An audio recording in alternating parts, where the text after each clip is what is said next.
اعوذ باللہ من الشیطان الرجیم بسم اللہ الرحمن الرحیم۔ السلام علیکم پیارے بہن بھائیوں، گولڈن لائنز میں آپ کو خوش آمدید کہتا ہوں۔ اللہ پاک سے دعا ہے آپ کو اپنے عافیت کے سائے میں رکھے، آمین یا رب العالمین۔ حضرت ابو ہریرہ رضی اللہ تعالیٰ عنہ سے روایت ہے، رزق میں برکت اور کشادگی کی دعا۔ پیارے دوستو، اگر مالی طور پر پریشانی ہے، دکھ ہے، تو آپ یہ دعا پڑھیں۔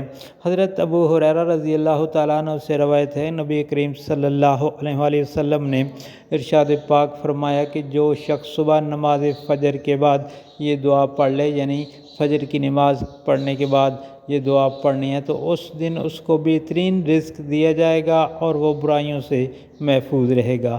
تو کوشش کر کے آپ نے فجر کی نماز کے بعد اس دعا کو پڑھنا ہے، اور آپ سے گزارش ہے کہ اس کو آگے لازمی شیئر کریں تاکہ ہر کسی کا مسئلہ حل ہو۔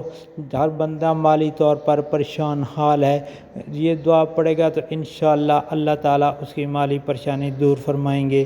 تو پڑھنا بسم اللہ الرحمن الرحیم۔ ما شاء اللہ لا حول ولا قوت الا باللہ، اشہد ان اللہ علی کل شیء قدیر۔ ما شاء اللہ لا حول ولا قوت الا باللہ، اشہد ان اللہ علی کل شیء قدیر۔ وہی ہوگا جو اللہ چاہے، نہ کوئی طاقت نہ قوت سوائے اللہ کے۔ میں گواہی دیتا ہوں اللہ پاک ہر شے پر قادر ہے۔ اور پیارے دوستو، آپ سے گزارش ہے اس ویڈیو کو آگے لازمی شیئر کریں تاکہ ہر کسی کا بھلا ہو۔ ہر بندہ مالی پریشان ہے، تاکہ ہر کسی کی مالی پریشانی دور ہو جائے۔ آمین یا رب العالمین ثم آمین۔